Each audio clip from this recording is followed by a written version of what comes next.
Dieu a averti David par l'intermédiaire de Nathan que l'épée ne s'éloignerait désormais plus de sa maison. En effet, il y a eu beaucoup de problèmes dans sa famille à partir de ce moment-là. Son fils, Amnon, a violé sa demi-sœur, Tamar, puis son autre fils, Absalom, qui était de la même mère que Tamar, a tué Amnon et par la suite conspiré contre David. Nathan a également averti David qu'un proche coucherait avec ses femmes, et ce publiquement, pas dans le secret, comme David avec Bathsheba. Cette prophétie s'est accomplie quand Absalom a couché avec les concubines de son père sur le toit, à la vue de tous. 2 Samuel 16. David a écrit beaucoup de psaumes dans lesquels nous le voyons chercher Dieu et le glorifier. Il est souvent décrit comme le roi berger et le guerrier poète.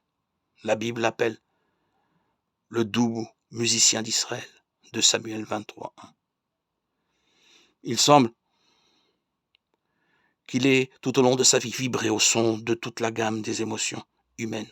D'abord, un simple jeune berger avec une grande confiance en la fidélité de Dieu et qui honorait l'autorité. Il a fui pour sa vie avant de devenir le roi auquel tous ses successeurs sur le trône d'Israël seraient comparés. Il a remporté beaucoup de victoires militaires. Il est aussi tombé gravement dans le péché et sa famille en a subi les conséquences. Pourtant, à travers tout cela, il s'est toujours tourné vers Dieu et confié en lui.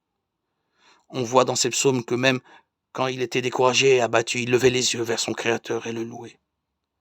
Sa dépendance de Dieu et son aspiration continuelle à approfondir sa relation avec lui font partie des raisons pour lesquelles il est décrit comme un homme selon le cœur de Dieu.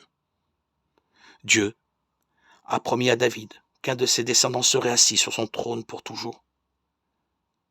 Ce roi éternel est Jésus, le Messie, le fils de David, Yeshua, Melech HaMashiach.